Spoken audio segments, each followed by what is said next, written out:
ready. Let's get it on. It is Wrestling Observer Live. And we're live 7 days a week, Monday through Friday, 3 p.m. Eastern, noon Pacific. Sundays, 6 p.m. Eastern, 3 Pacific. Andrew's back, I believe, so far this year anyway.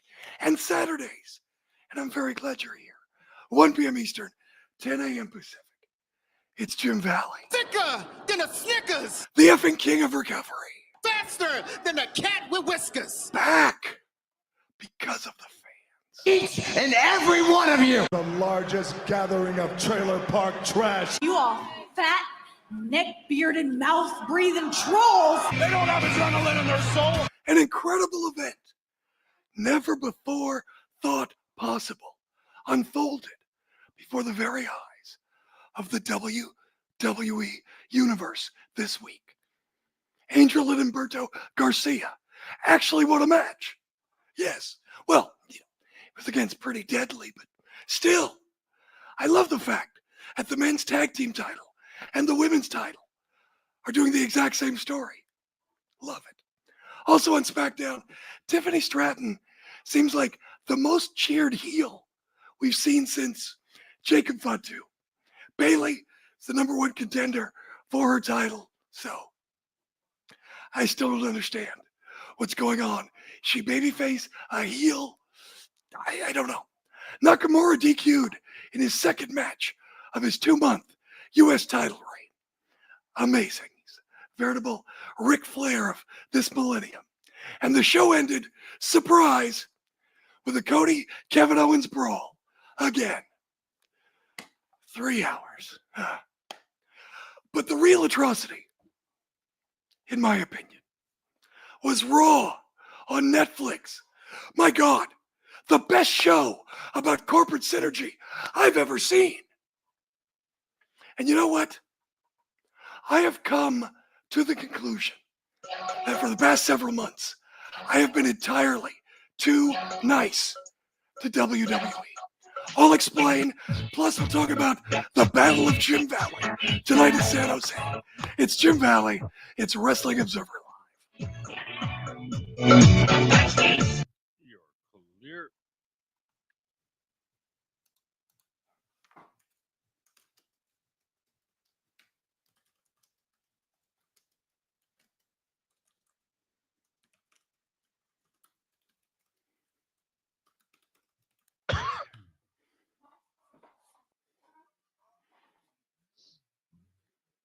Steelman pills.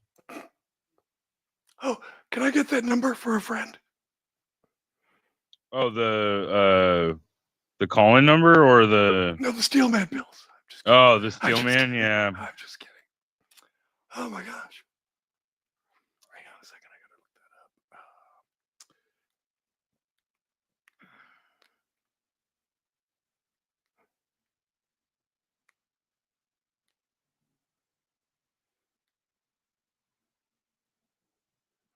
Whoops, hang on.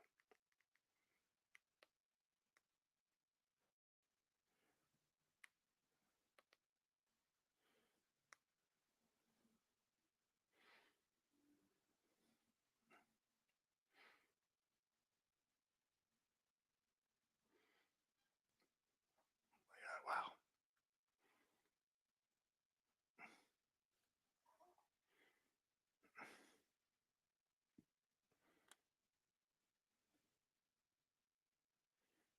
Nice. Wow.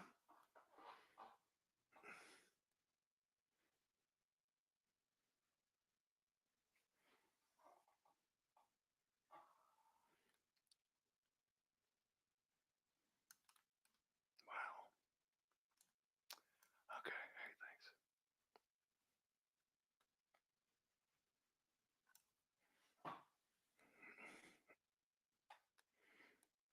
All right.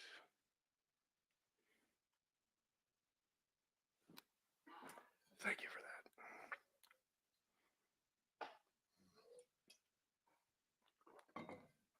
Okay. Dragon John, thank you. I appreciate that.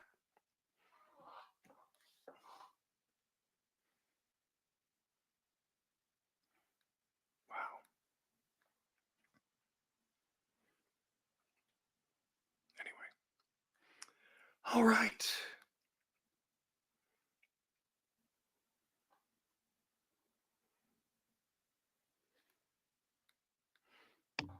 Boy, my hair looks terrible today.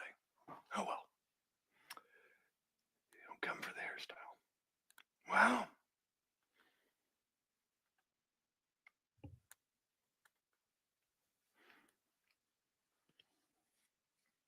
Oh well.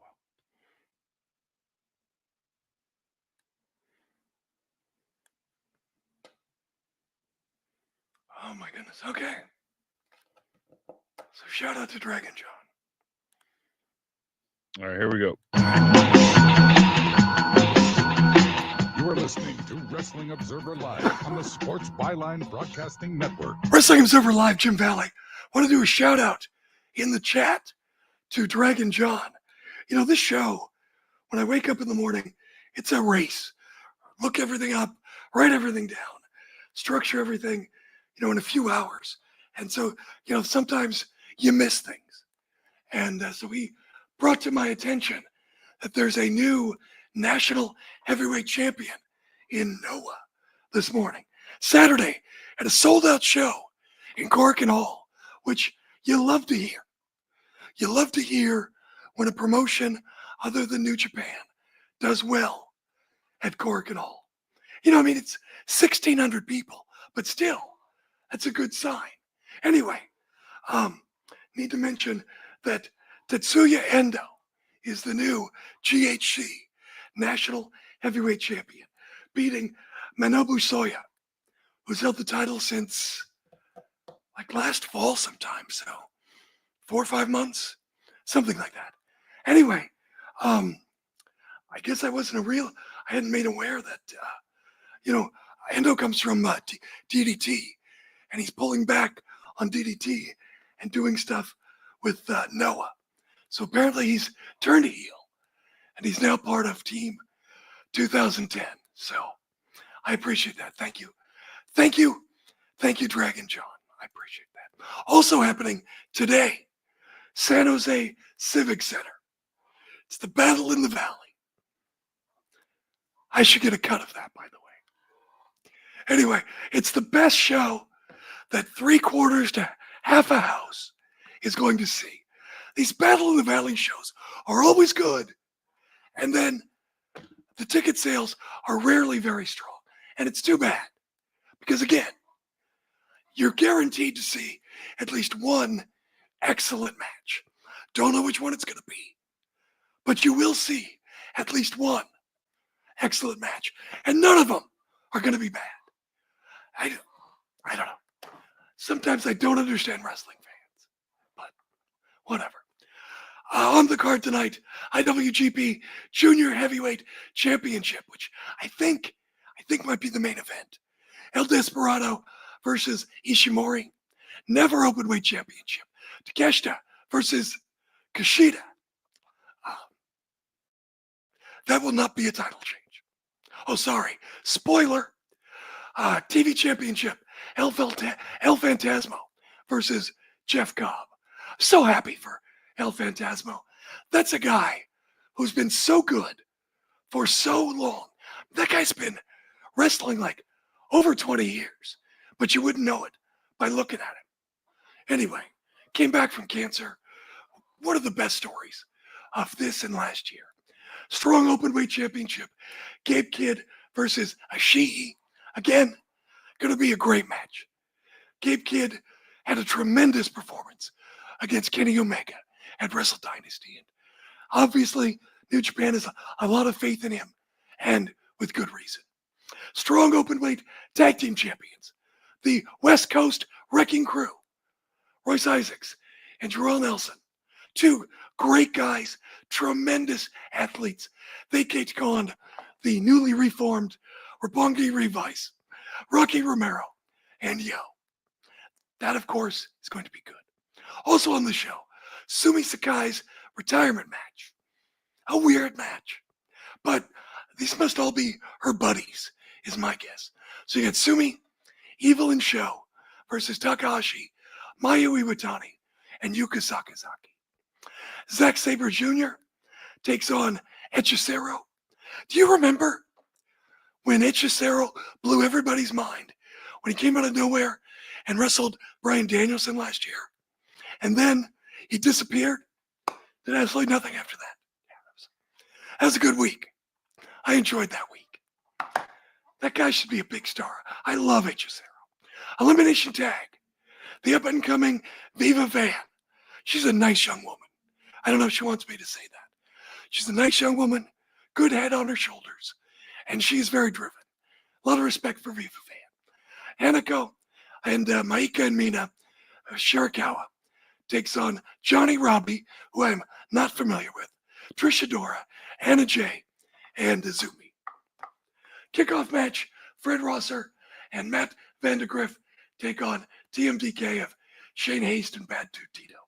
In the kickoff match, a strong survivor, Zane J, defending his strong survivor spot against Viento.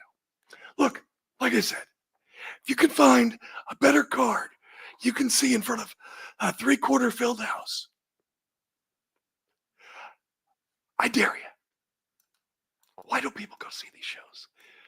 Oh, it is. Someone says it is sold out. I hope so. It should be. God. I don't know. Anyway, you can see it on New Japan World. So, buckle up, kids. 1 second. I need to take a drink of water. Oh, someone in the chat says Zack Sabre Jr. and Hechicero should be excellent. I think it's a rubber match. I think actually they're not 1-for-1. Zack is up 2-1, I believe. But yeah.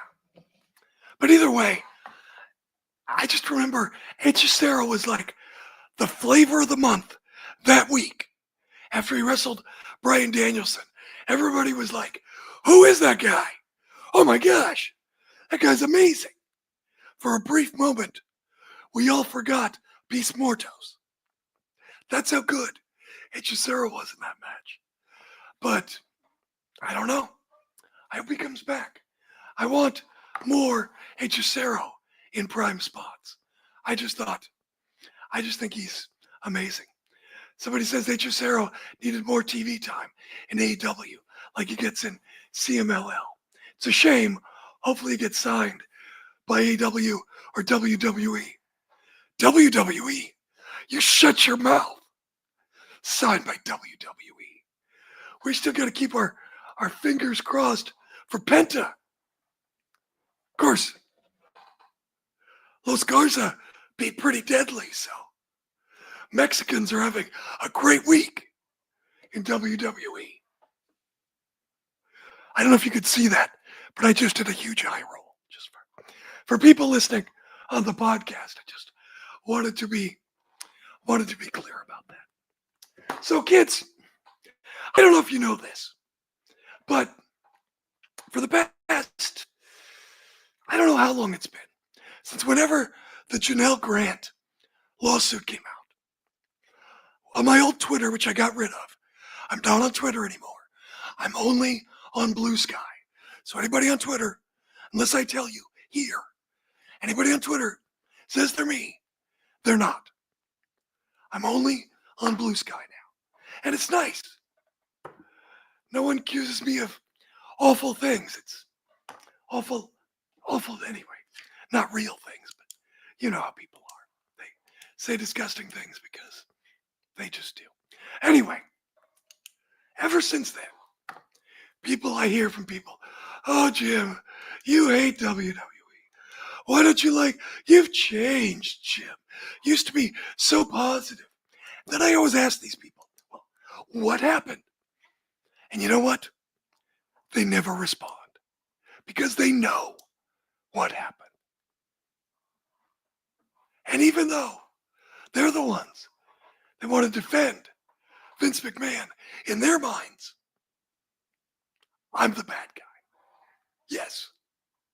I'm the one who said, hey, you know, guys, maybe sexual assault, allegedly, maybe alleged rape, maybe decades of documented abhorrent behavior, maybe Maybe that's bad. My God, shocking, stunning. But apparently, I'm the bad guy because I'm interfering in their enjoyment of fake fighting. Anyway, I've got a lot to unpack. Stand by, Jim Valley, Wrestling Observer Live. You're clear.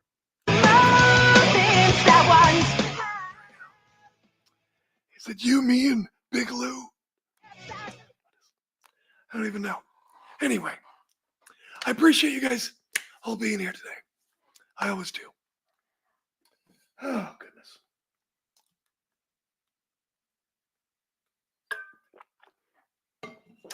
I'm sorry. I don't have a producer. And I don't have, props. By the way, Daniel, someone loves having Coheed and Cambria in the bumps. So thank you for that. That wasn't me, but I'm glad you enjoy it. Anyway, so yeah, I don't have little videos to play. I don't have little trivia to play. It's just me sitting here. So I'll just kind of drink water and make sure I got my show in order to do everything.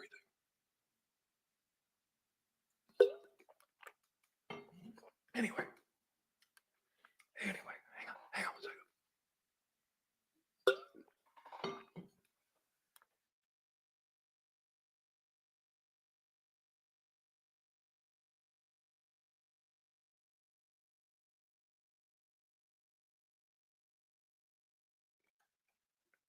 All right. You've seen this, right? The Macho Man. Someone gave that to me. That's pretty awesome. Mainly because they're expensive. He claims he didn't spend much money on it, though. So that's good. Anyway.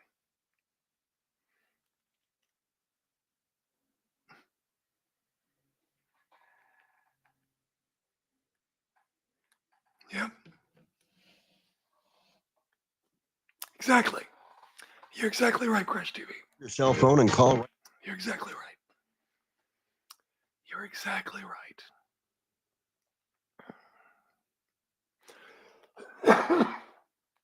7-8. Exactly, Dragon John. Yep.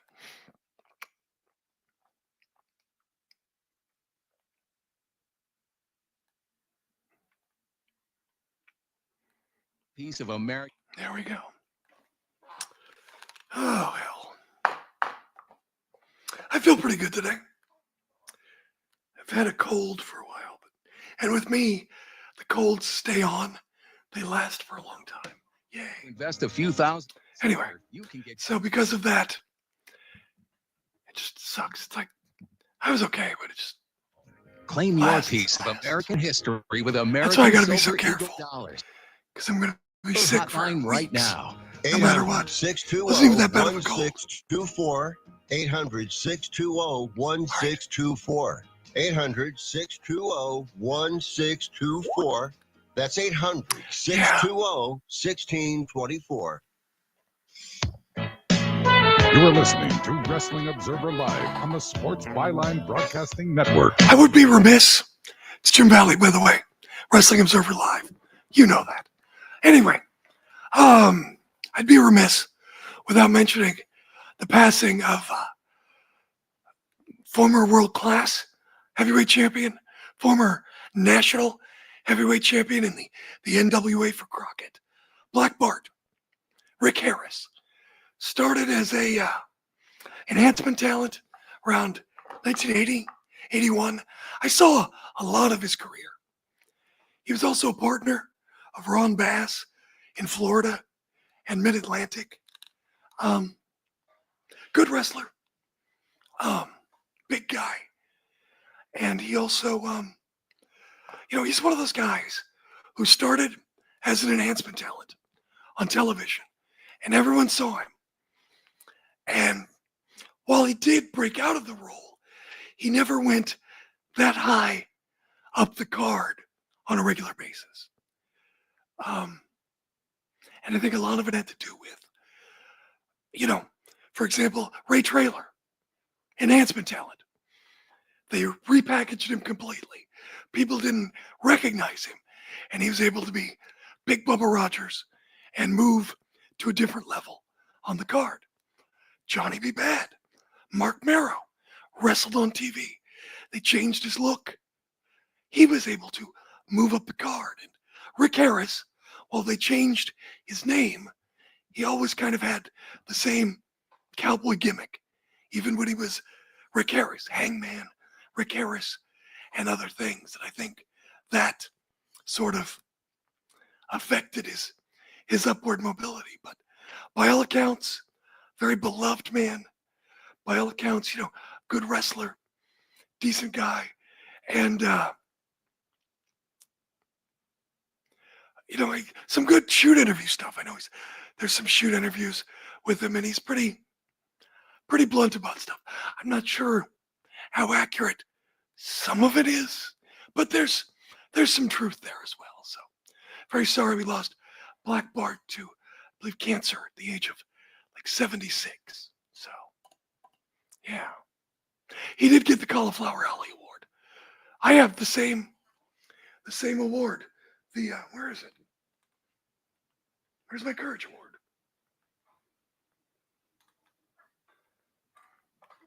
Hang on.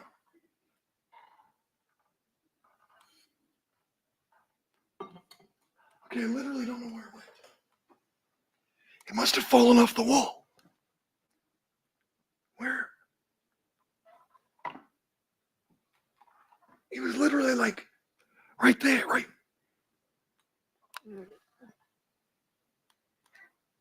Okay, I don't know what happened to it. Anyway, I got the same award. Anyway, sorry. I didn't know it. Okay, focus. Vince McMahon, as someone mentioned in the chat, on his X account, announced that the charges against him have been dismissed, making it vague and making a lot of people jump to the conclusion that Vince was talking about the Janelle Grant lawsuit. Now, of course, it's related, but what he's talking about was the Security Exchange Commission, the SEC, fining him $1.5 million for lying on the WWE corporate books. Now, granted, what he didn't include the money, the company money that he used to pay off some alleged sexual assault victims. Now, granted, someone in the chat says, Vinnie Mac is lucky. Someone in the chat also asked, who was Black Bart? He was in the WWF in the very early 90s, like 90 to 91. And he was primarily an enhancement guy. And Dave Meltzer even said that he made more money in WWF than he did in Crockett. Anyway, getting back to Vince. As far as Janelle Grant goes, we're waiting to see if the Janelle Grant case is going forward. And this week, Conrad Thompson mentioned that Vince is moving forward, putting together a staff and other aspects of his next business venture that he wants to begin. So, I think it's obvious and fair to say that Vince thinks, whatever the outcome, things are going to go his way in the Janelle Grant lawsuit. And unfortunately, he's probably right. Someone in the chat says, Vinnie Mac is lucky. Yes. Yes, he is. If you remember, you probably do, I was very passionate and upset about the decades of abhorrent behavior by Vince McMahon. And look, I knew about some of it. And when I heard about it in the early 90s, I was like 20. So it's a he said, she said. I thought it was possible, but I didn't know for sure. And unfortunately, and I regret it, I gave Vince the benefit of the doubt. I was young, I was naive, I was foolish, could even say stupid. So when this Janelle Grant lawsuit came out and I read it, I had anger and I also had guilt for letting Vince slide. And to this day, I get messages on social media, primarily from weirdos on X. That's why I dropped. One of the reasons I dropped it. People say, "Oh, I'm biased against WWE." And I always ask these people, "Well, can you tell me why?" They know why. And they never respond. They never answer that question. Matter of fact, pretty much everybody who I used to talk to, who worked in WWE, who work in WWE, they don't talk to me any longer. That's true. And that's fine. I get it. It's where their bread is buttered. Or maybe they hate me. Maybe they're mad at me. Either way, I understand what their perspective could be. But look, I'm not going to lie or ignore something as egregious as what's in the Janelle Grant lawsuit. A lot of people have in the wrestling media. Matter of fact, most people have. Even women who cover wrestling have. The hell is wrong with people?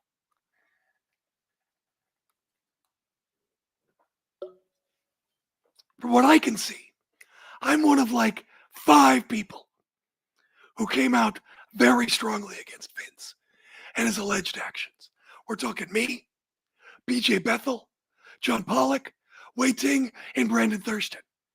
And we know what happened to post wrestling at those press conferences. Suddenly they couldn't get in. But nobody came out stronger and harder against Vince's decades of documented misbehavior than me.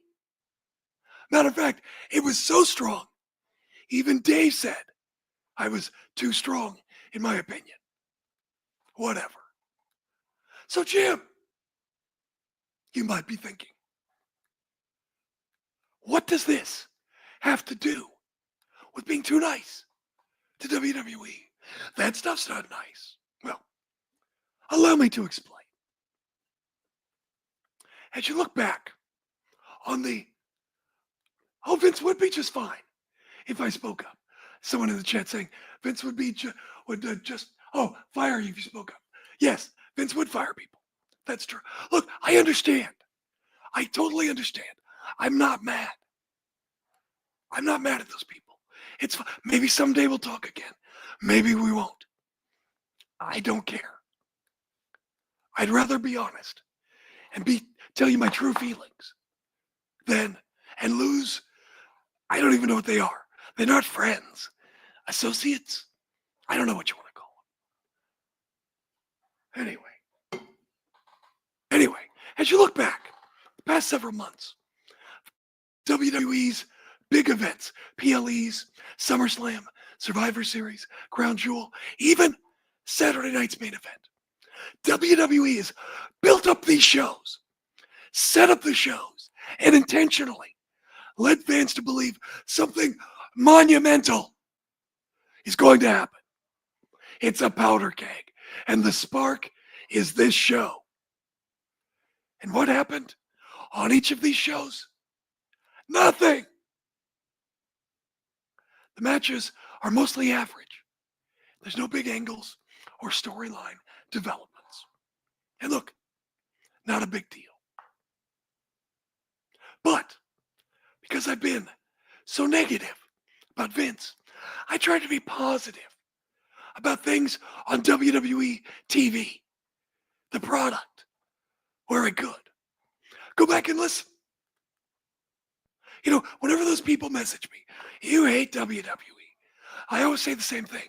I'm very critical of management and Vince and what certain people in power knew and when they knew it and what they did. But by and large, I am very positive about talent and their abilities. The people in the ring, the WWE superstars. And each show, I have always said, and it pisses me off I said this all. Expect some developments. And instead, WWE moved along at its glacier pace. And fans are blinded by the big venues, the production values, and celebs in the crowd. Which brings us to Raw on Netflix. Talk about that and more. Stand by, Jim Valley, Wrestling Observer Live. You're clear. There we go. Burn, baby, burn. Oh, goodness gracious. Anyway.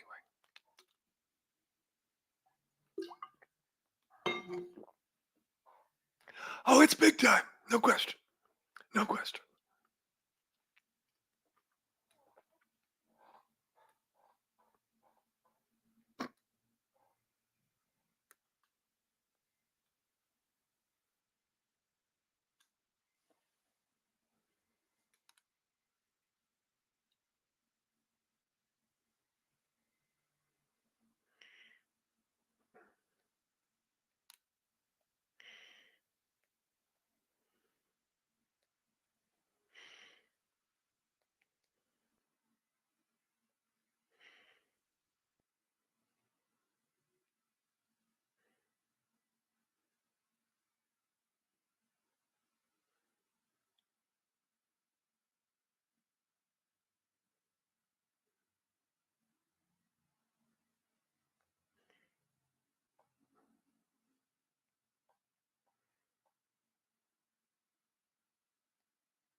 All right. 352-7618. That's 800-352-7618. Has someone in your family lost a job recently? All right.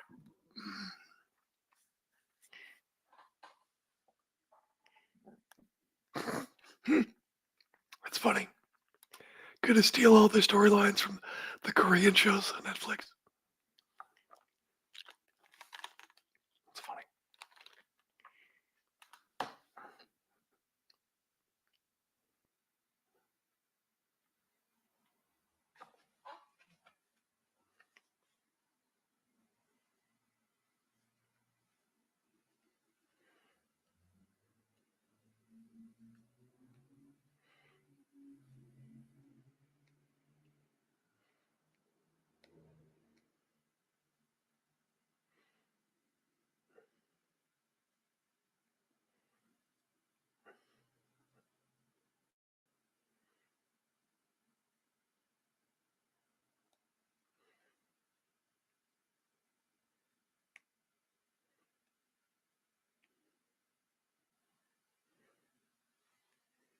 There it is. You know,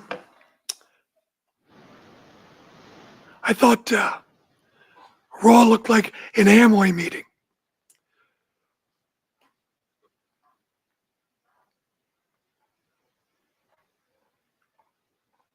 You want Undertaker around? I don't know that he can wrestle. I mean, he can drive in and do stuff, but I don't think he can wrestle. Anyway.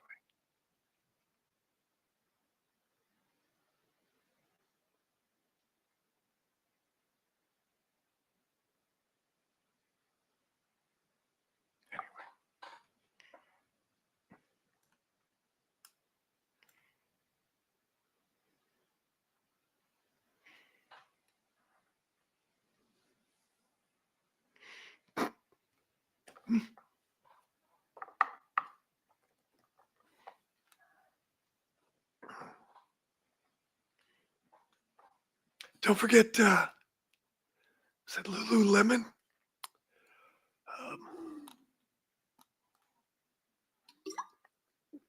Were those leggings? Anyway. Who knows?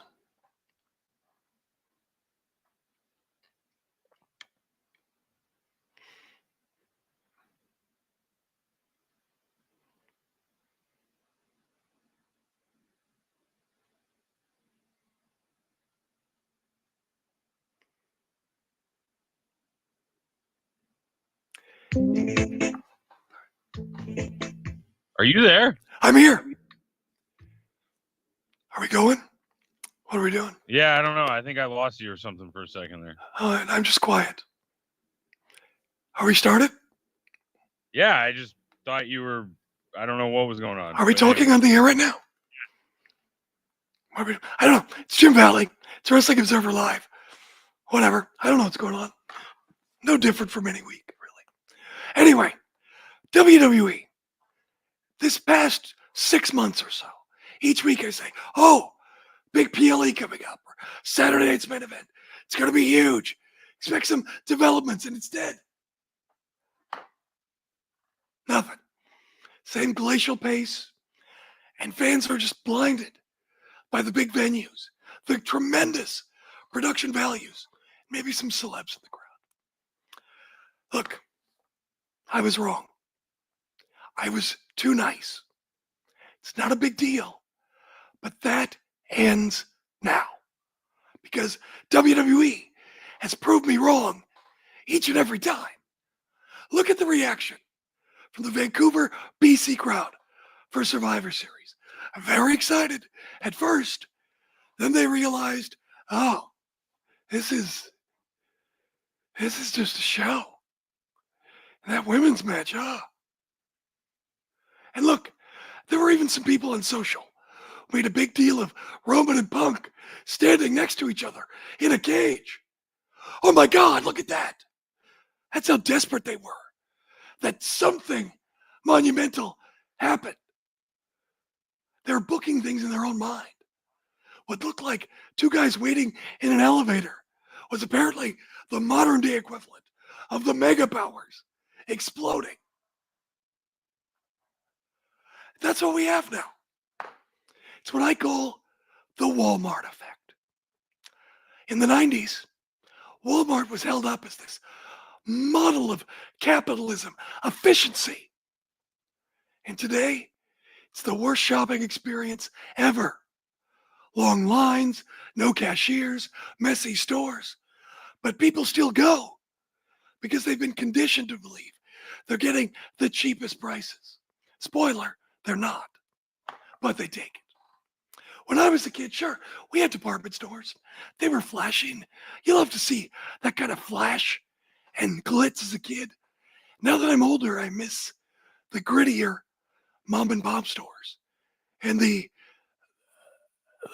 salaries, the family wages they provided.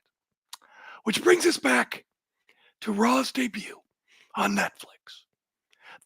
The Netflix era, in case you didn't hear that. And look, it was a beautiful show. The arena, the fans, the celebrities, the graphics, the curtain, the artwork. But the star of the show wasn't Rock, Roman, Taker, Cody. No. The star was Netflix and his executives. It was like a megachurch revival or Scientology crowd or Amway. Expected Tom Cruise to show up and salute a picture of L. Ron Hubbard. And a lot of fans, many of whom claim to be old school. They posted how much they loved the Open, and the show had an old school feel. What? Excuse me? Flashy it was. Good or old school, it was not. 4 matches in 3 hours. And the first match happened over 40 minutes into the show. A lot of people, oh, Rock gonna make his WrestleMania. And now Rock is a good guy. And look, I understand why. All those millions of people watching for the first time. It's going to be the biggest audience. And the Netflix crowd's there. And the celebrities are there. Rock in that level has to be a babyface. Obviously, wrestling fans are like, the hell? But there, Rock, the guy in his contract who says he can't lose a fight on screen, he needed to be a babyface. And I understand that. I also understand number of matches should increase as we go on. But it really says something about WWE philosophy and its fan base that wrestling is the fourth most important thing on a wrestling program.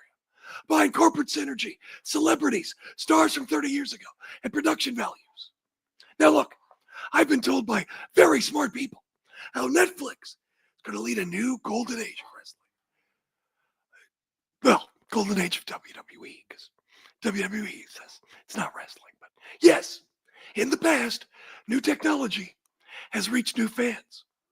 Wrestling went national when television went national in the 50s. Wrestling went national again when cable TV blossomed in the early 80s. Couple of things, though. Netflix and streaming, it's not new. And look, I understand. Contracts kept WWE from streaming its flagship shows. But streaming is not new. The second, media is so fragmented now. 14 million people watching football is a huge audience. It's one of the reasons that people today who weren't alive back in 88 are impressed by 30 million fans for the main event. Sounds massive. Except in 1988, the main event didn't even win its time slot. When you rank the shows of the week, it was in the low 30s for the ratings. A different time. And now, it's a different time. According to this week's Observer, Raw was number 1 on Netflix for the Tuesday listings in the US among TV shows, which does not include movies.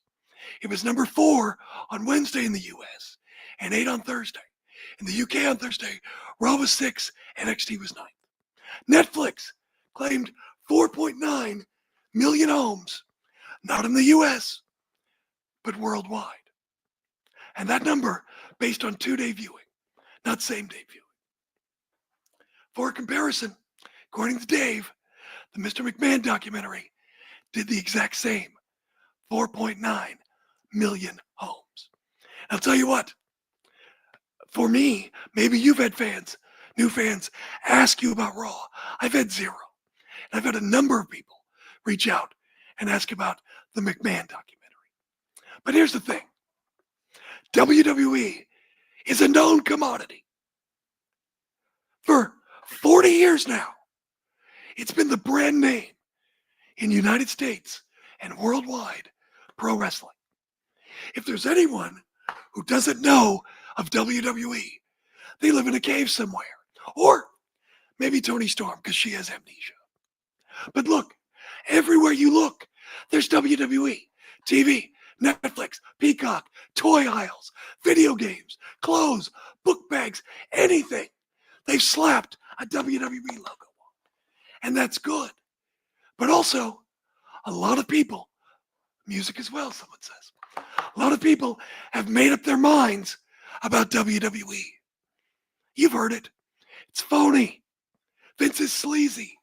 John Cena sold out to China, the country, not the wrestler.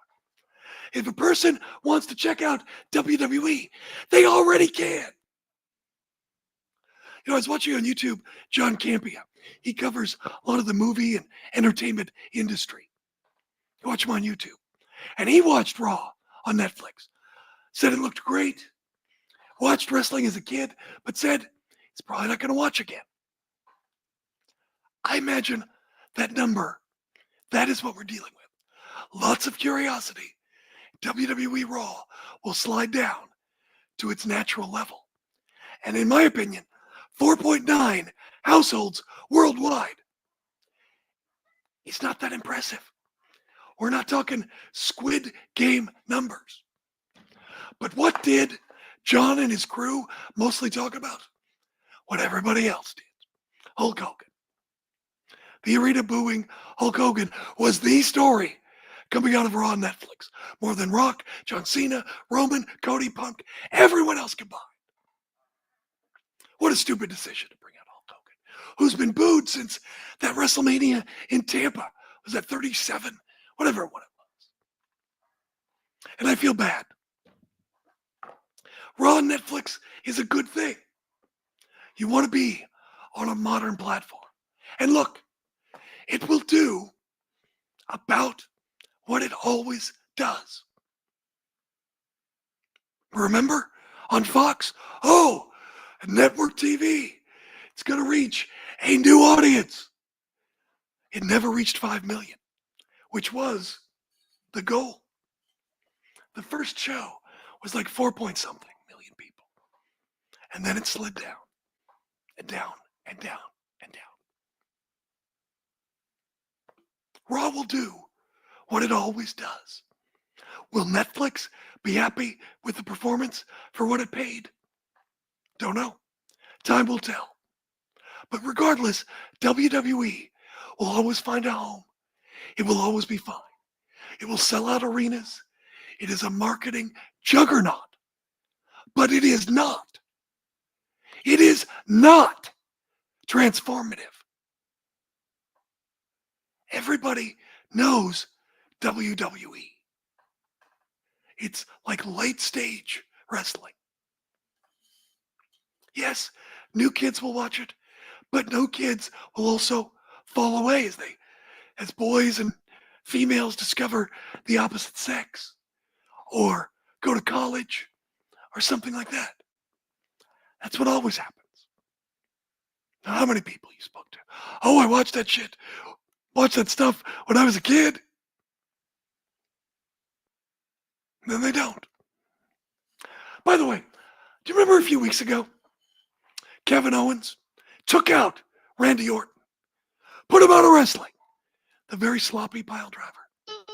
All those old school fans practically rejoicing. What about the superplex on Raw? We'll talk about next. Jim Valley, Wrestling Observer Live. Yeah, I was gonna tell him yesterday, but I was like, I'm gonna be stuck here. All right. Here we go. Yes, look. Yeah, it is. Look.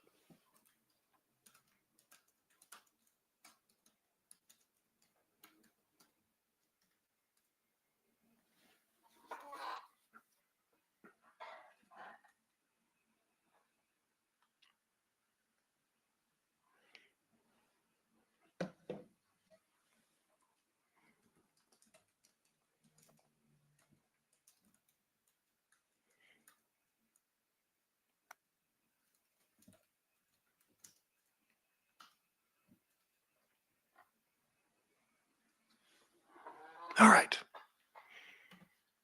All right. Yep, okay, we're fine. All right.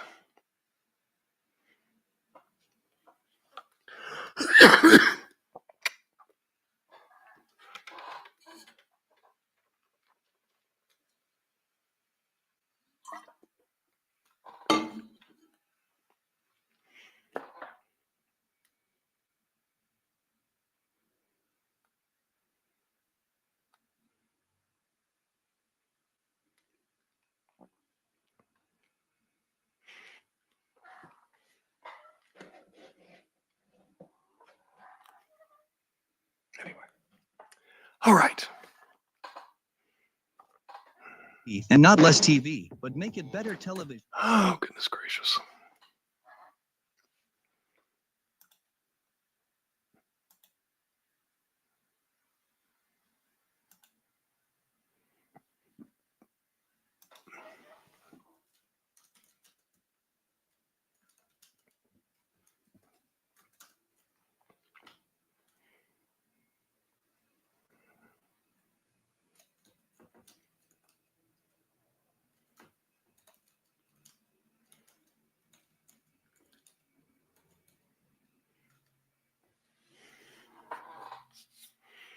All right. By the way, I think I'll have some time, so I'll stick around after the show, do a little overtime for you Whether guys, you want to cancel it, change your dates, or add passengers. if that's okay. Oh, jeez.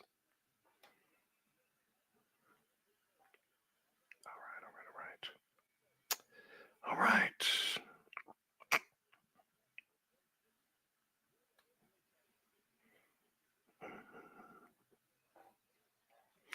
All right. Modify an existing airline reservation.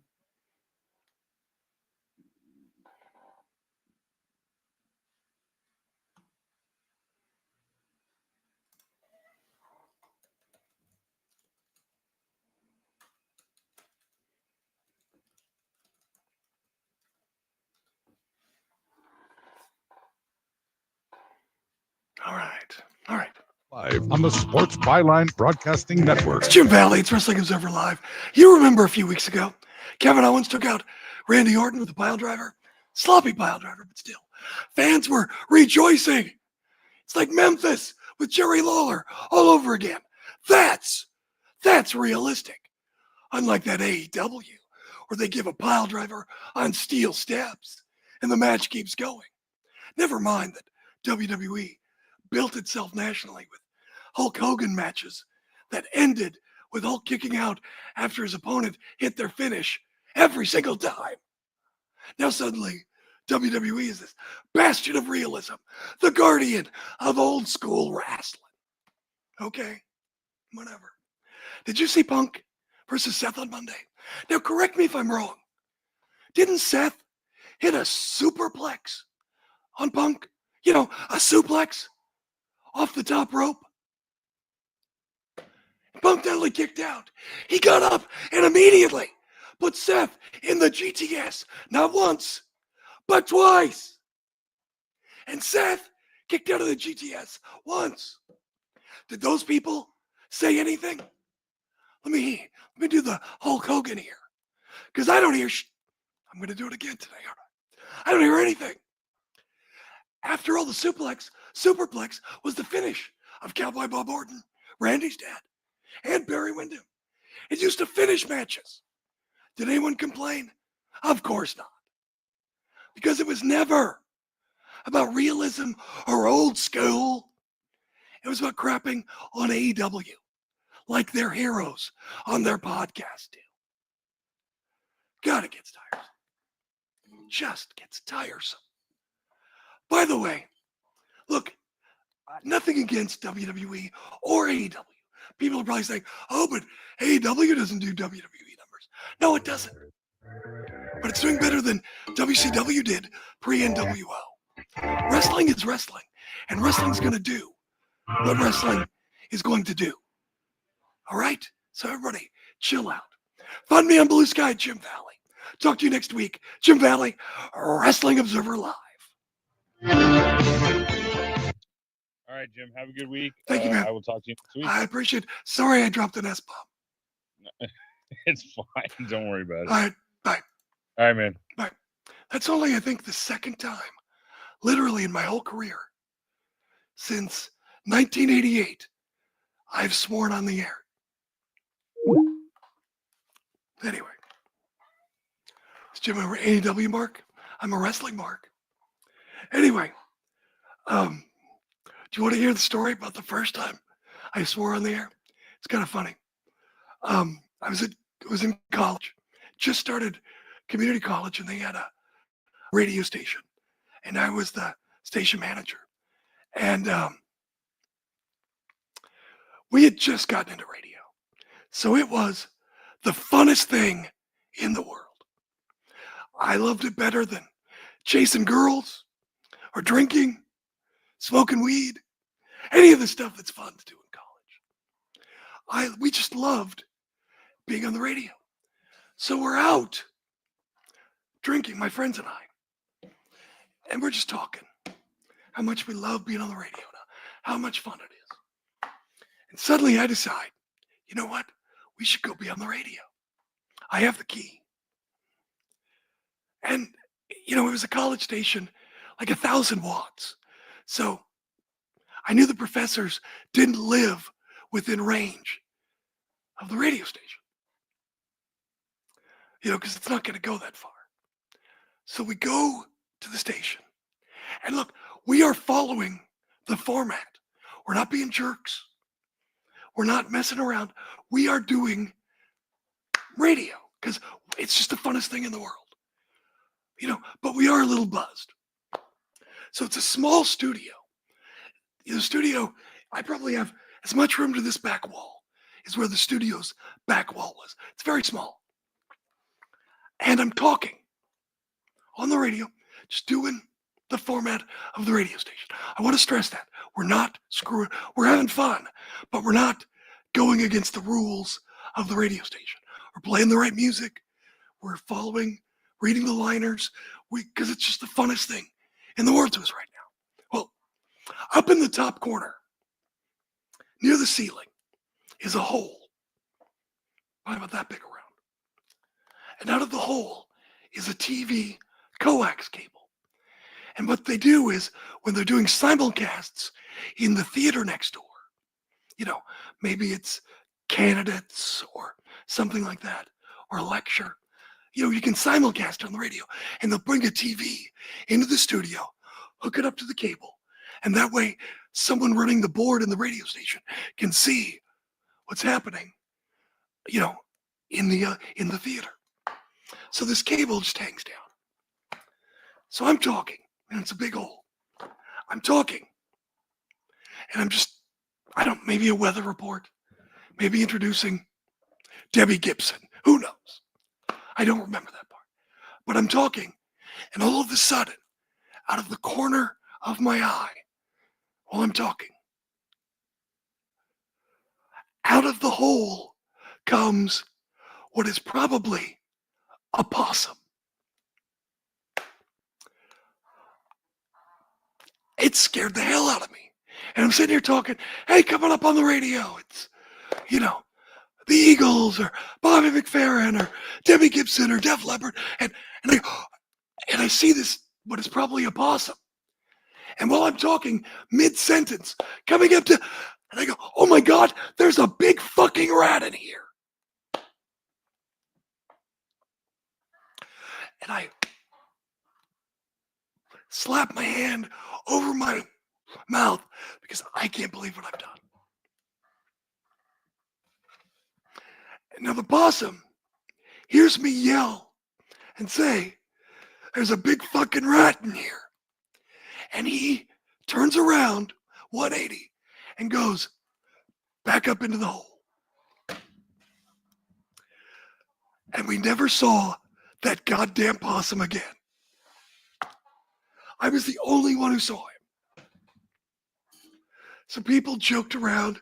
They put like a Super 8 some camera in the studio, to the Jim Valley rat cam and all this stuff.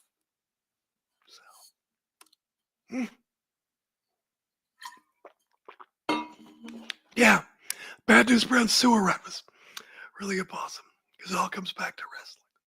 So yeah, that was the first time I swore on the air. But if you're gonna go big, if you're gonna do it, go big. Go big. How great was it to see Kenny Omega on Dynamite? Thought that was a very good show. And I know a lot of people. That's right, we gotta eat. The Possum and I had to eat. Yeah. Anyway, I didn't get in trouble. Everyone knew it was an accident. But yeah, so yeah. There's a big fucking rat in here. Anyway, I thought Dynamite was a good show. I thought I gave it a 5. Yeah, it was an excellent match. I knew Gabe Kidd was up to it. I knew he was.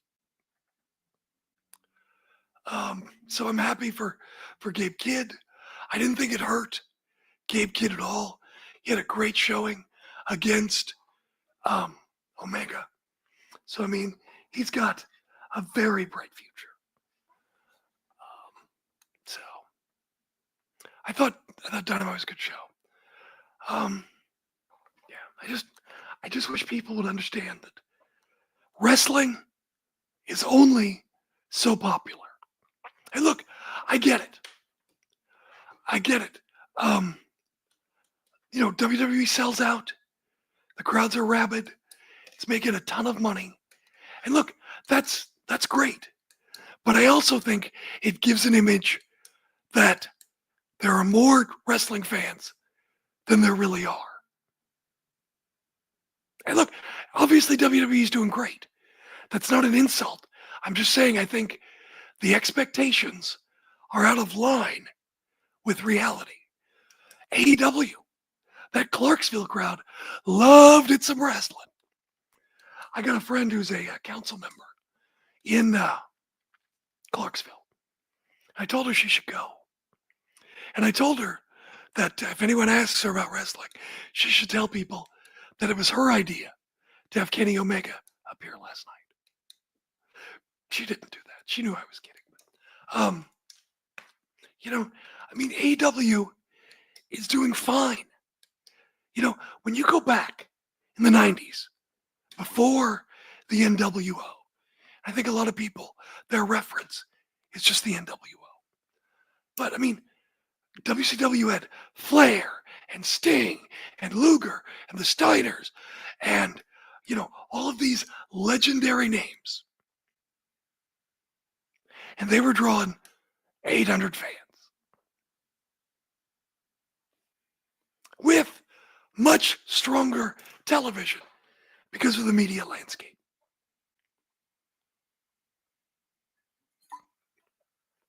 So, look, does AEW have buzz right now? Not really. Will it? It's going to be hard. WWE's very pretty. And look, again, going back, pre-NWO, I always liked Crockett and WCW better because it had better wrestling. WWE, WWF, WWF rarely had great matches. Yes, there's your boot camp match. There's, the Bret Hart era, the Shawn Michaels era, when things kicked in. But I just think it is what it is. Yes, AEW could get hotter and draw a few more fans. But, history shows that, because WWE has got that huge budget, it can look so pretty. People are attracted to production values. That is why WWE won in the 80s. The stars, the glitz, the glamour, the big arenas, everything. Were the matches good? No. Some. But I don't know. But I just think it's unrealistic to have these expectations because wrestling is only so popular. And I told people, but I don't know. When you look at the number, like for example, that Samba TV, that first number that was on television was 650 million, 70 million, whatever it was. Not million, 100,000, 600 and some, 100,000 homes watching on a smart TV, the big screen. There you go. Thank you, Dragon John. 664, 100,000 watching on smart TVs. Not the whole picture. But, I didn't know about Samba TV before this week. And I looked at their Blue Sky and I saw that the Golden Globes, not a major award show, the Golden Globes, my favorite award show now, because Nikki Glaser is hilarious, and Tina Fey, who can do no wrong, and Amy Poehler, who's fine. They hosted the past few months, few years, So I've loved that show because it's a little irreverent. People get a little to drink. But that show drew like 7 million fans, households. 7 million, 600 some thousand. A secondary award show is way up here. WWE was down here. And look, it's not a knock I'm just saying again, wrestling is only so popular. I love wrestling. I had the best time when wrestling was at its peaks because people talk about it all the time. You can talk about it. So, anyway,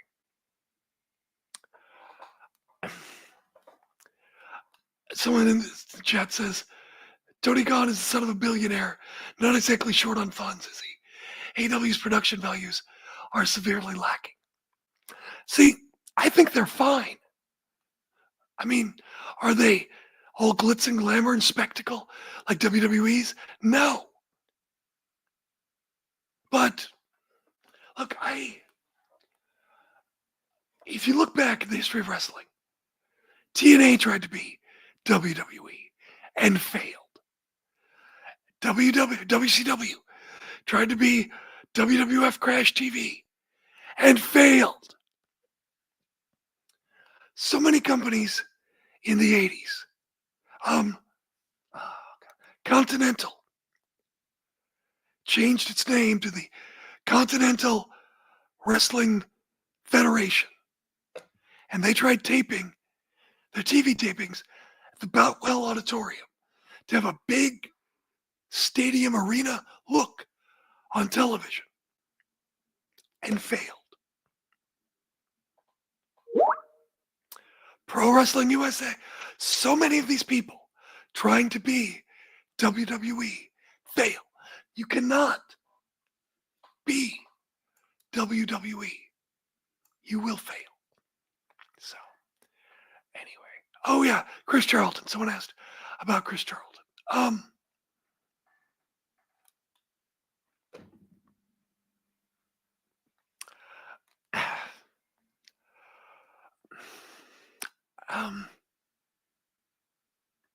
According to Dave, he says it was a Kadani call.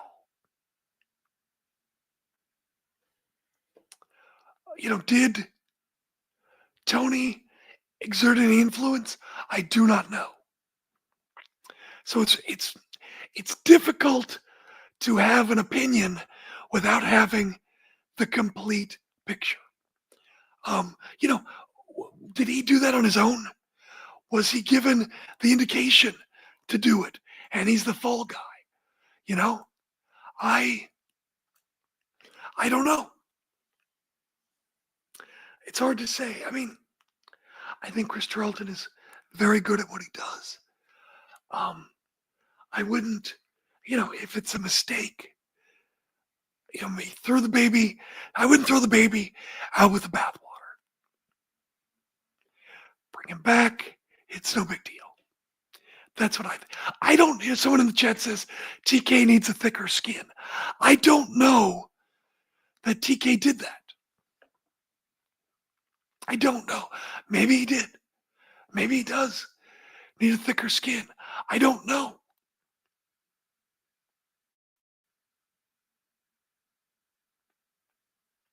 I don't know.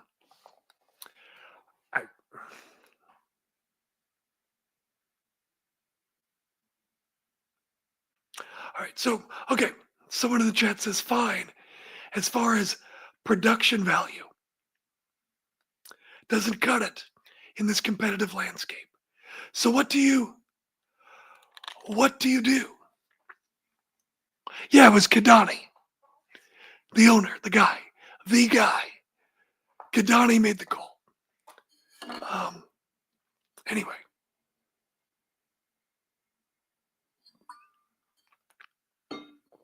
I just think it's something we can move on from. Yeah, Bushiroad made the call, but I don't know. I don't see it as it happened. Maybe somebody got mad, or maybe I don't know. I mean, are they doing an angle? I don't know what the information he had. I don't know. Did he do it on his own? Maybe he just took it too far. I don't know. So, yeah, I agree with Robert Dinkins. AEW needs to avoid becoming WWE light.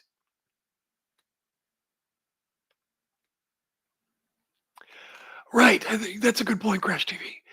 the reaction, Japan is very conservative. Um, living here in the Seattle area, and as you probably know, I used to be a news radio reporter, and one of my beats, I did a lot of technology stuff, and so I had friends when the marketing for Nintendo of America was just the next city over in Redmond.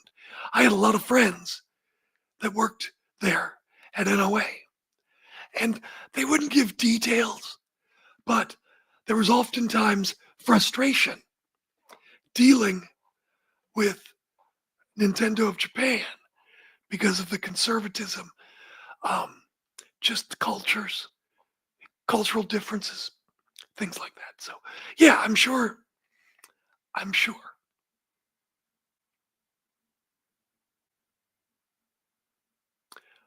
They haven't asked tough questions to Tony Khan. Don't you remember when Tony Storm put that hat on him, and then someone asked about the safety of employees, of talent? They absolutely ask tough questions at AEW.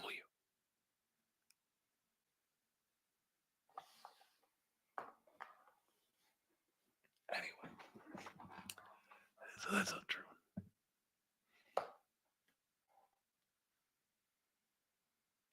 No. Anyway, Japan's just difficult. I mean, to be honest, Fumi and I are very good friends, but at times there are cultural differences. And that's normal. I don't want to think. There are just times when, he gets frustrated with me because I don't understand some of the Japanese stuff, and I get frustrated with him sometimes. But that's just the way it is. But it's not like a big deal. It's bumps in the road sometimes. Not a big deal. Oh yeah, Nintendo. But look, you got to understand. Back when I covered them in the early 2000s.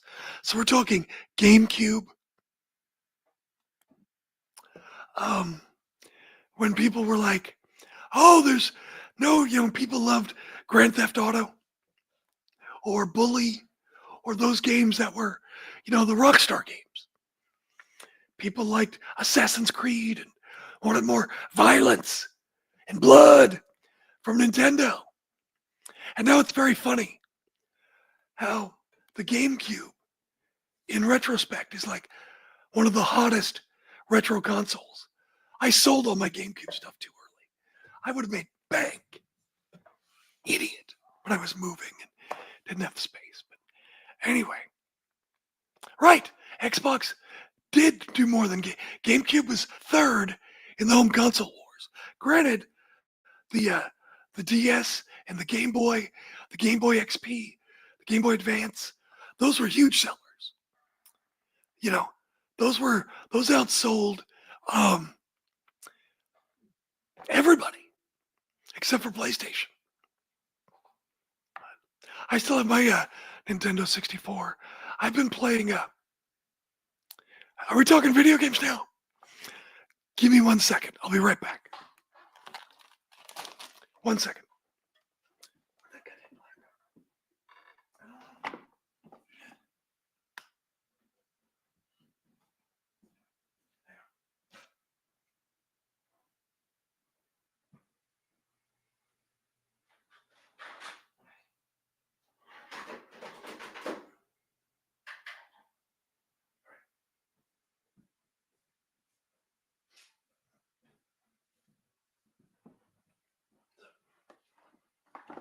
Okay.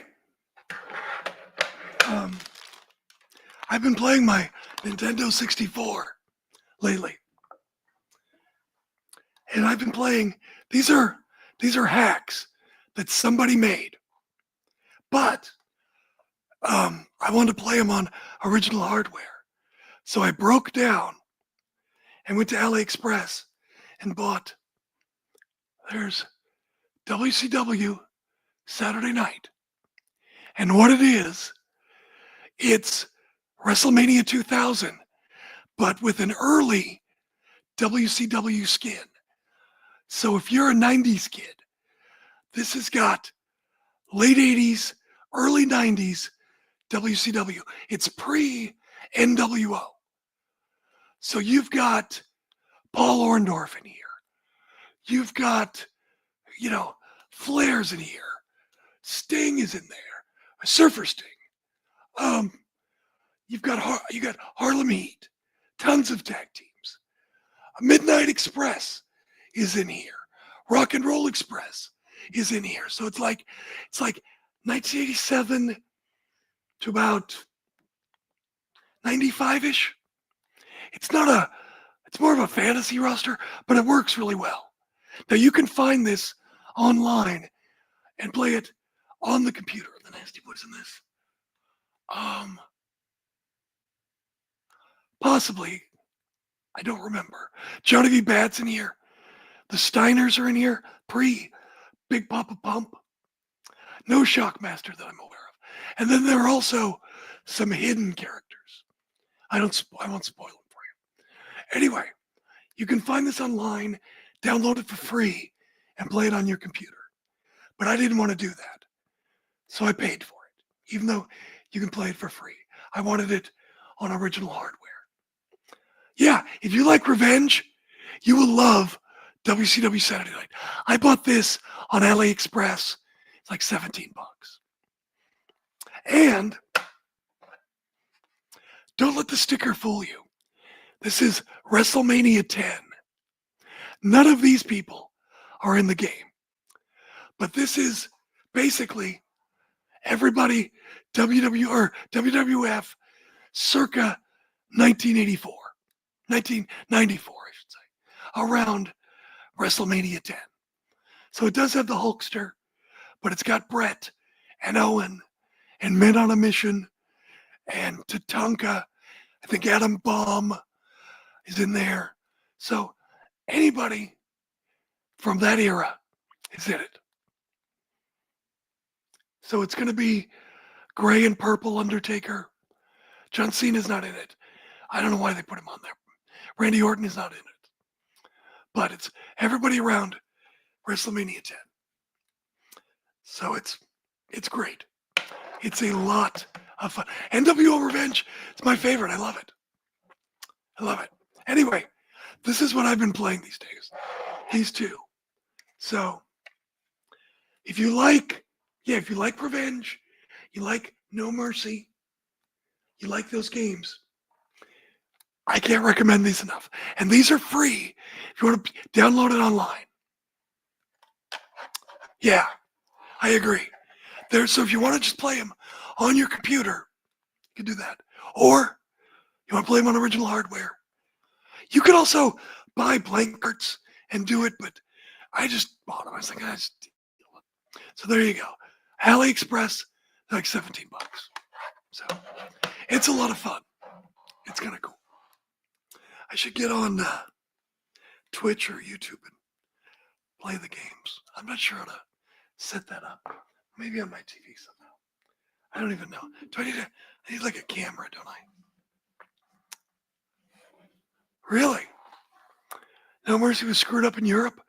Couldn't save it? Really? And the cartridge kept resetting? Is that for everybody? Really? God, that sucks.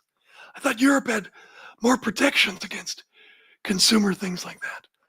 But, no blood. But, in the N64 games, the blood was just, on their head. It didn't do anything. It's kind of cool. Yeah. So, yeah, you can play them for free if you want. Just look for either WrestleMania 10, N64, or WCW Saturday Night, ROM, N64. And you can find it. So there you go. They're great. It's amazing. Dave doesn't play video games. That's understandable. Brian doesn't play. I'm like the only on-air person who plays regular video games. Anyway. Yeah, so that's what I've been playing. No, I will not be watching. Look, before WWE, This has nothing to do with WWE. I don't like Netflix. And again, before AEW, I liked Max. It has nothing to do with wrestling. Just like, I like a lot of the Batman animation, Justice League animation and stuff on Max. There's just not enough content that I watch on Netflix. When I had it to watch the McMahon documentary, I did like The Glass Onion. I loved that. But most of the stuff I didn't really like that much. So I'm just not a Netflix guy. And I don't really want to pay only to watch 3 hours of Raw. So there you go. So no, I won't be watching. I won't be watching that. And again, it's not. If I liked Netflix, I would watch, but I don't. So, does Dave have any hobbies? I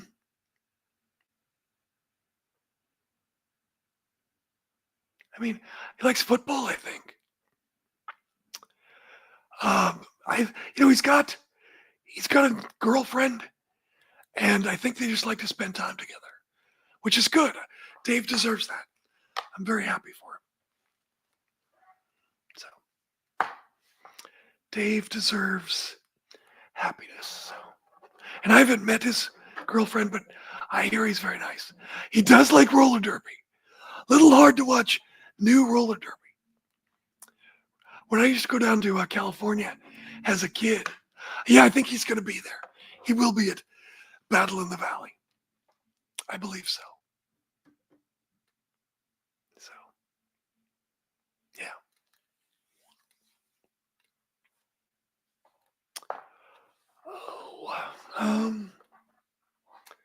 Anything else?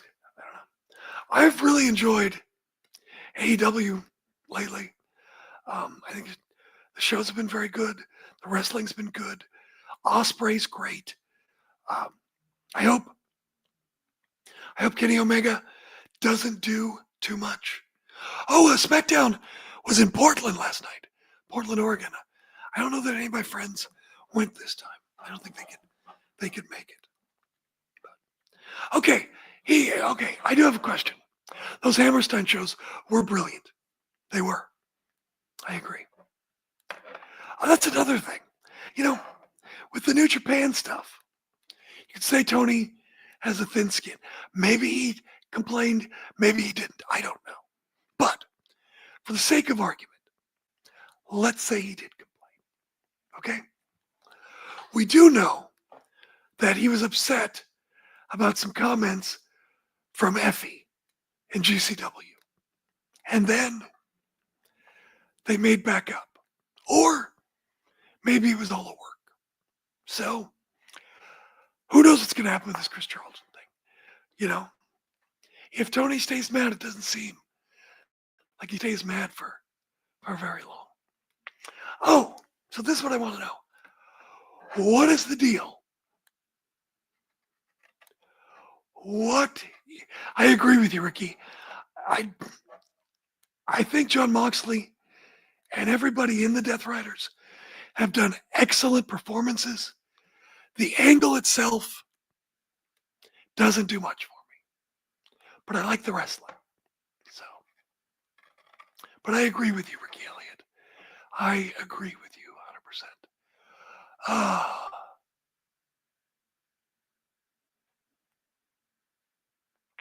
Oh, Garrett doesn't seem, Phelps says, I need to do the Fight Game podcast. If they ever invite me, I'll do it, but I'm not going to invite myself. Garrett doesn't seem to be very strong on AEW. And that's his prerogative. I don't know.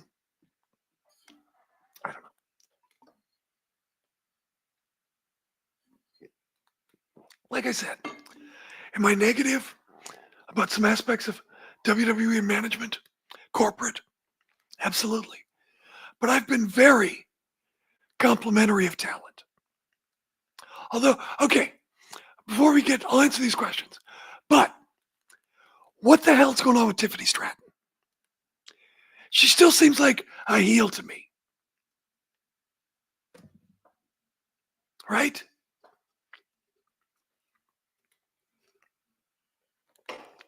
Right? Oh, I see what you're saying. Yeah. They have the same opinion. Yeah, yeah, I can see that. There's so much wrestling content out there. There's a lot. Everybody's got a podcast or they're interviewing wrestlers.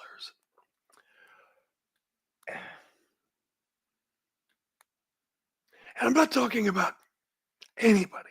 I'm just talking about the landscape in general. There's a lot of similar out there.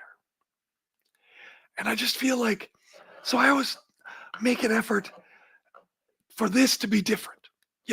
I'm here by myself. I'm not bouncing off somebody. I come every day, every Saturday, I come to play. Is it always a home run? No. But I come to play every week. Try to give you something. And I just try to be different. Oh, you're very kind, Mark. You're very sweet. Thank you. People talking about Tiffany. You think Tiffany is better than Tony? I don't know if I agree with that, but I don't think Tiffany's bad. That doesn't mean I hate Tiffany Stratton. I think she's great. Yeah, the pop when Tiffany won was amazing, but she still seems to be a heel, right? Is she? I mean, she shoved Bianca over the announce desk to cash in the title. She bashed Bianca and Naomi together and threw them out of the ring. That's a heel. I just feel like people like her. I mean, she's dynamic. She does some cool moves. She's pretty. Got that Barbie thing going on. And I feel like, yeah. Someone says Tiffany's got a great look. When she opens her mouth, her character reminds me of the Clueless movie. You think she's Cher? Is she Alicia Silverstone?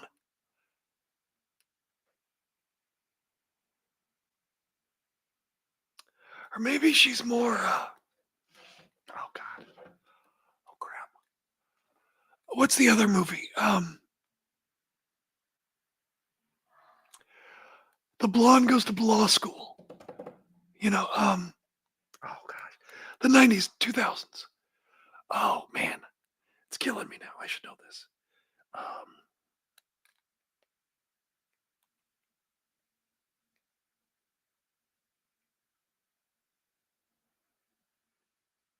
Legally Blonde. Thank you. It was stupid. It's like a legendary movie. Should know that. Stupid. Is she? Yeah. Is she Alicia Silverstone, or is she Reese Witherspoon? See, I just think she's Barbie because Barbie, you've got the WWE crowd, but everybody knows, Legally Blonde. Oh, I'd never seen the movie Valley Girl until last year. I would get called Valley Girl a little bit, but not as much as you might think. Anyway, yeah, I'm confused by Tiffany Stratton. And if Triple H can make Nia Jax a babyface, he's a genius. And I'm not saying he's not a genius anyway, but that would be the crown jewel.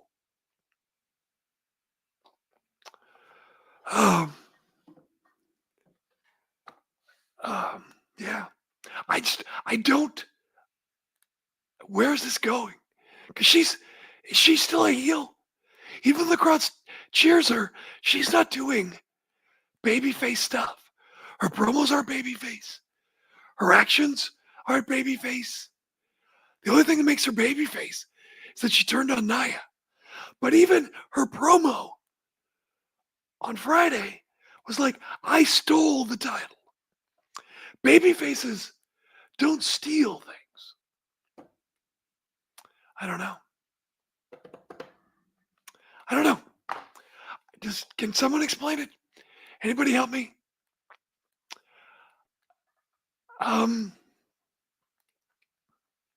Tiffany versus Bianca at WrestleMania? I mean, you could. I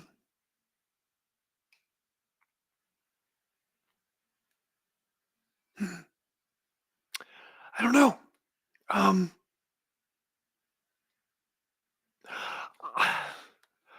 I love Bianca. I think Bianca's a tremendous athlete. I think she's a great ambassador for wrestling. I think she's a credit to wrestling. Is she a good enough wrestler to carry Tiffany at WrestleMania the way Mercedes Moné, Sasha Banks carried Bianca at WrestleMania? I don't know. Right, but Stone Cold, that was the 90s. It's a different era. Maybe you can. It seems like that's what's going on. I mean, and essentially, the same thing is happening in the tag team division. You know? Legado de Fantasma. They're not really baby faces. They're kind of whatever you need. Pretty Deadly. They're not baby faces. But yet they faced off. So maybe that's the era now. Where anybody can face off against everybody. And it doesn't really matter. Boy, how nice is Liv Morgan's house? Did you guys see that? Tour of her Florida estate? Jeez. Good for her. Good for her. If Charlotte returns, Tiffany is done. I don't know. It's hard to say. I mean, Charlotte's legendary.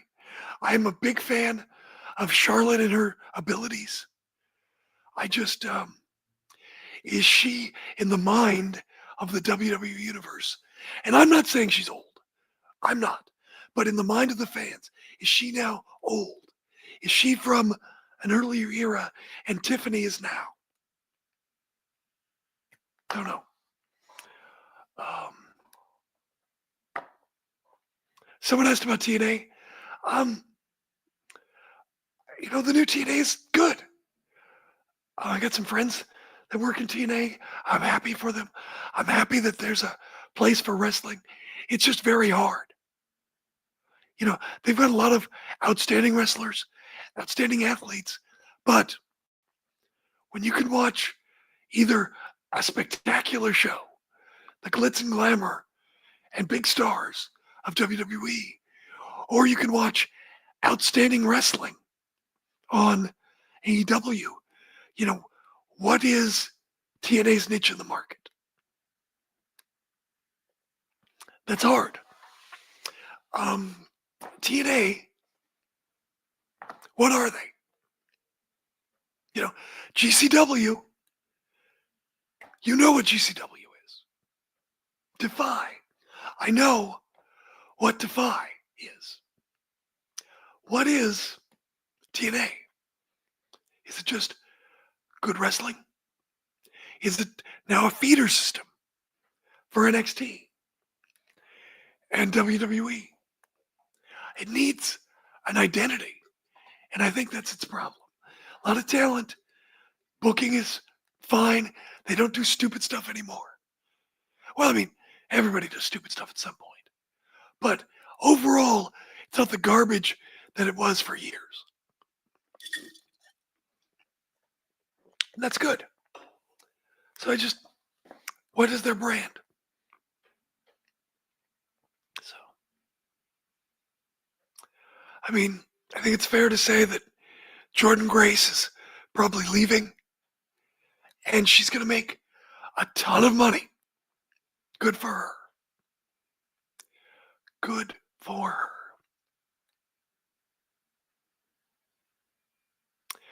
Garrett on the podcast said he wasn't sure what AEW's mission statement was anymore. I think that's fair. I think that's fair. I think that's fair to say. And that's the thing. I've said, AEW needs its own brand of booking. You know, it needs to do things you haven't seen before. And that's what it did before. It held a mirror up to wrestling. And it went against so many wrestling tropes. I would argue, Robert says that AEW is a stronger number 2 than TNA ever was. Absolutely. I would argue it's also stronger than WCW. You know, outside of that 83 weeks or whatever it was, stronger than WCW.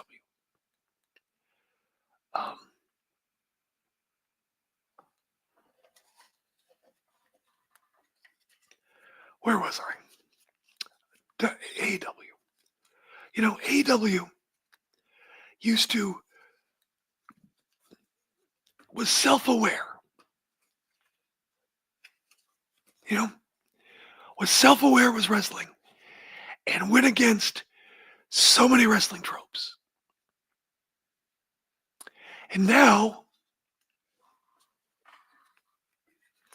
it seems to follow those wrestling tropes.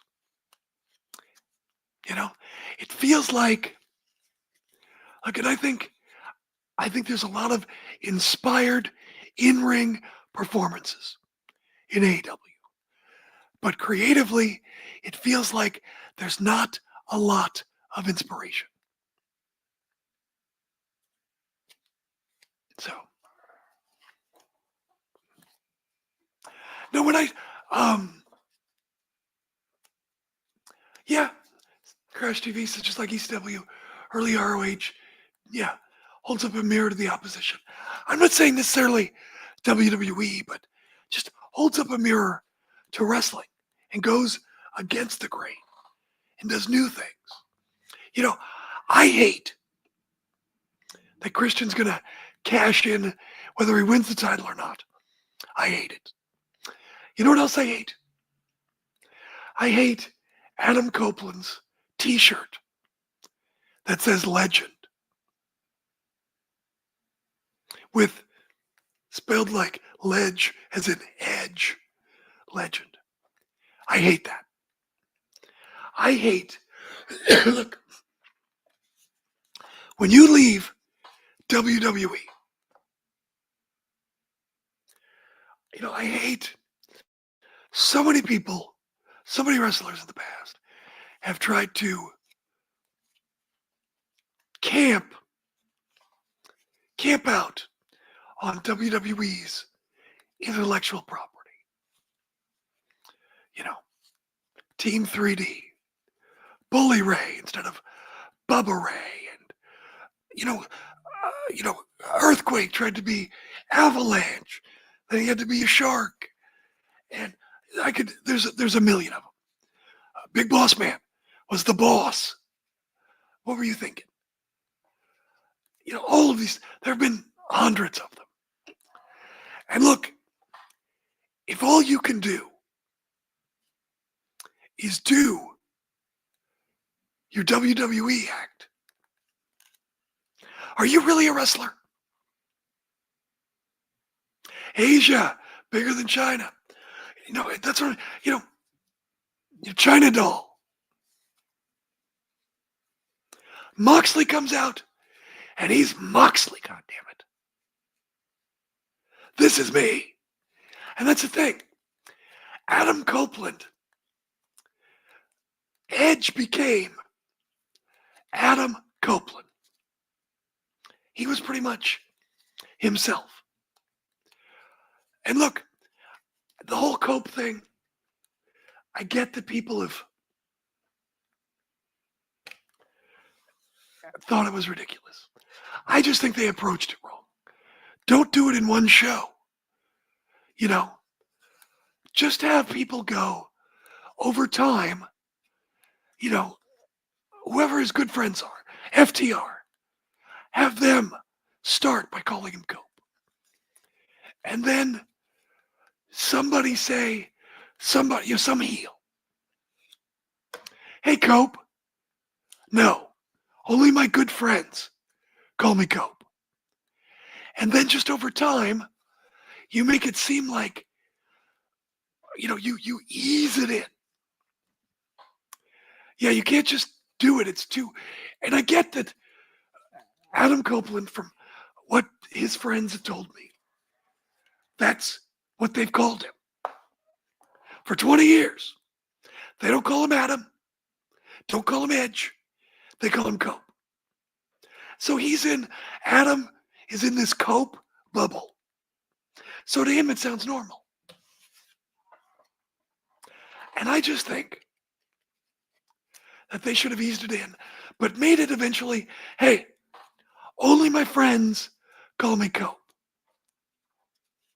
Only the people I like and like me call me Cope. So it's almost like a club or a password. And then fans will want to call him Cope because I'm friends with Adam Copeland. I call him Cope. And then I think people would eventually, over time, ease it in. Don't just splash cold Cope water on people and do that. They do call him Cope. His friends have told me, a couple of people who know him have told me they call him Cope. So that's what I would do. I would ease into it. The heels don't call him Cope. No, you don't. You don't get to. And then over time, the fans who cheer him, they call him. You tell Christian, you used to call me Cope. You don't get to call me Cope. You call me Adam. Oh yeah, the Sandman, hack. Yeah, he kind of got screwed. Hardcore Holly beat him to the hardcore name. So, poor Sandman, he kind of got screwed in that deal. But, dude, that's WWE branding. You can't overcome it. Anyway, so I hate the legend thing.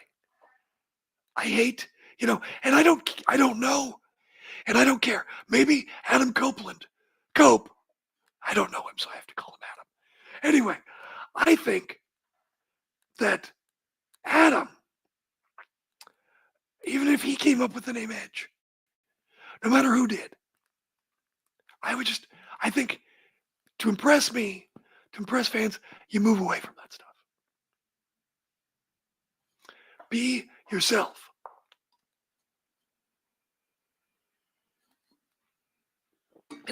Christian Cage doesn't bother me. That was his name first.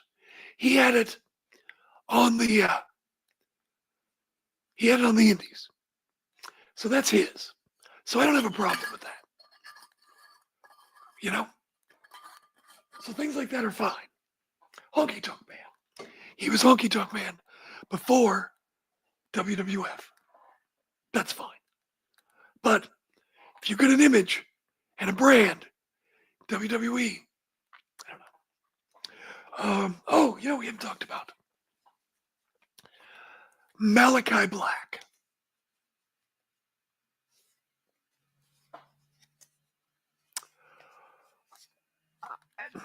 I don't dislike the guy.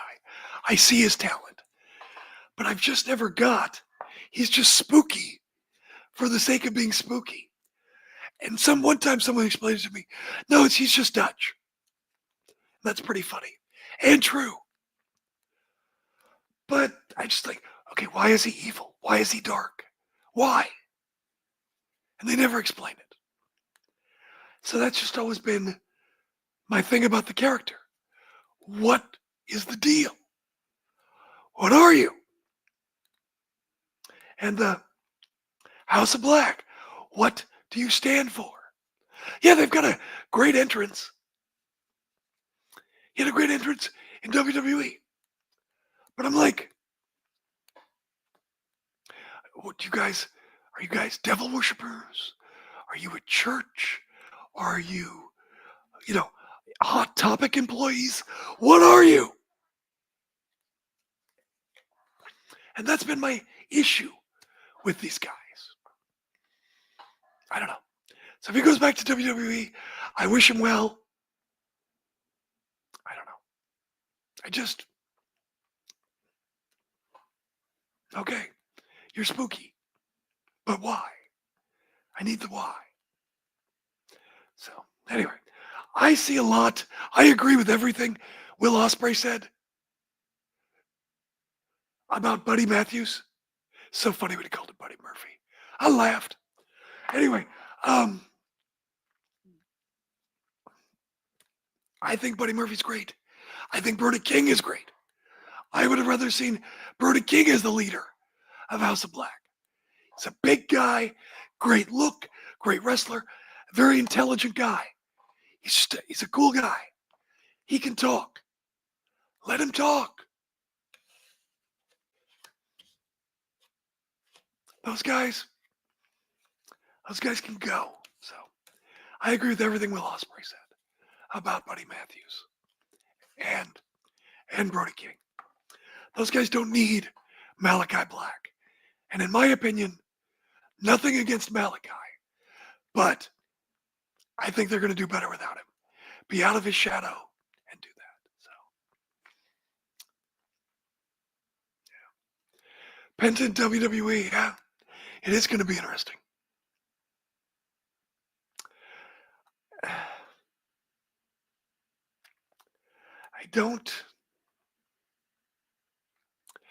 I've never understood luchadors in WWE. My experience is kids, a lot of women, casual fans love luchadors. They're high flying, they're colorful, they look like superheroes, and they're marketable. And not only that, I've explained, I got into wrestling. I had a stepdad. He was from Mexico. And so I grew up going to wrestling with all of his friends, a lot of Mexicans. And so it's like, and lucha is big in the culture. Wrestling is big in the culture. I'm like, why are we not doing more with luchadors?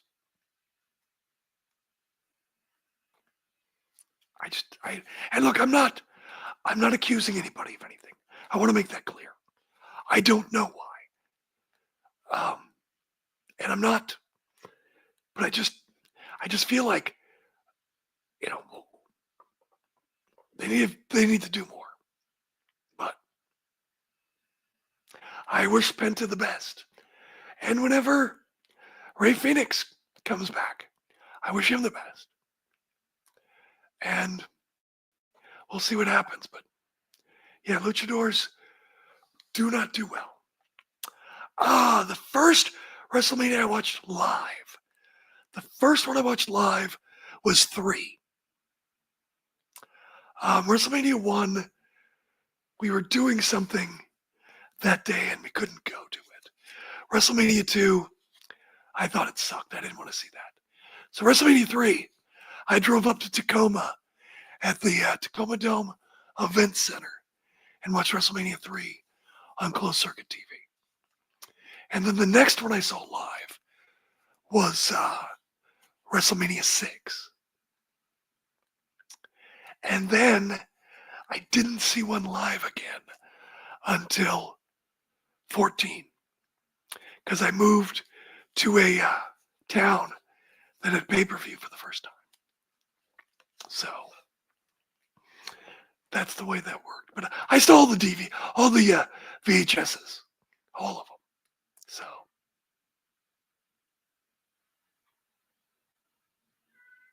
Oh, I like that one. Of course I did. I think Andrade's very talented. There's just something not quite there. I just wonder. He's not unattractive, but is he good looking enough? I think that might be it. That he could be just a little more handsome. And I hear he's maybe handsome in person. It doesn't really come across on TV. And I'm not saying he's ugly. I'm not saying I'm good looking.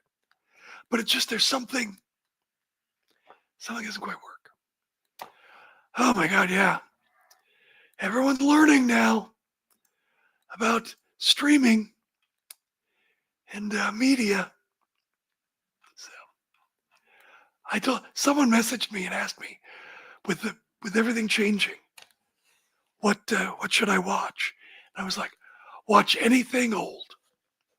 Watch anything not WWE, because all that's probably going away. And I was right. Damn, I'm always tired of being always right. Damn.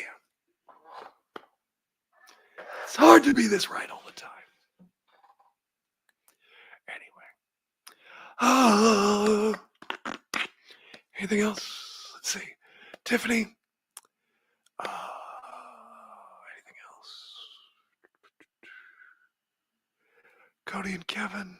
Yeah. So I'm guessing it's gonna be like Kevin Owens and Randy Orton, right? Randy's gonna come back, take out Kevin Owens, and then it's gonna be Kevin Owens and Randy at WrestleMania, probably, right? That seems like it. Anyway. All right, well, hell. It is noon, my time. I should probably wrap it up and get the show up on the website. How much do I watch each week? Okay. So I watch Smackdown, obviously. I watch Dynamite. I used to watch Rampage, as you know. I will skim TNA. I will watch matches of Japan. Like, I'll probably go back and watch, see what I can find online from the Noah show.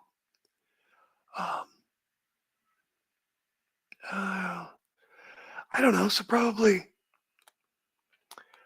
let's see, so there's 5 hours Smackdown and Dynamite. Plus, I'll skim TNA, probably an hour there.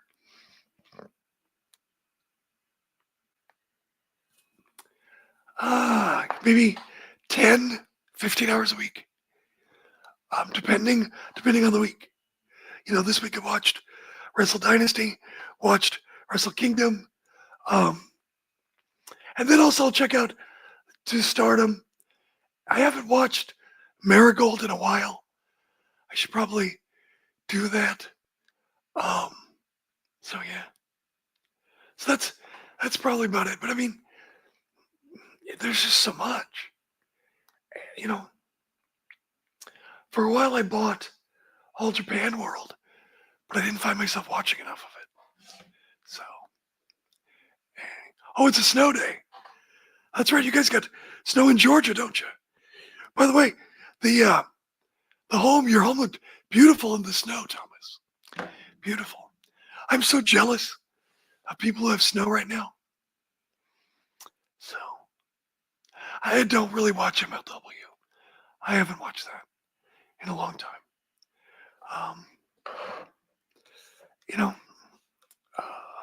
yeah.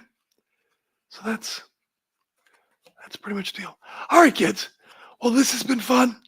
Hope you enjoy the show. I appreciate all you guys sticking around. So I will talk to you, I think, what is next week? I've got something coming up. What is this?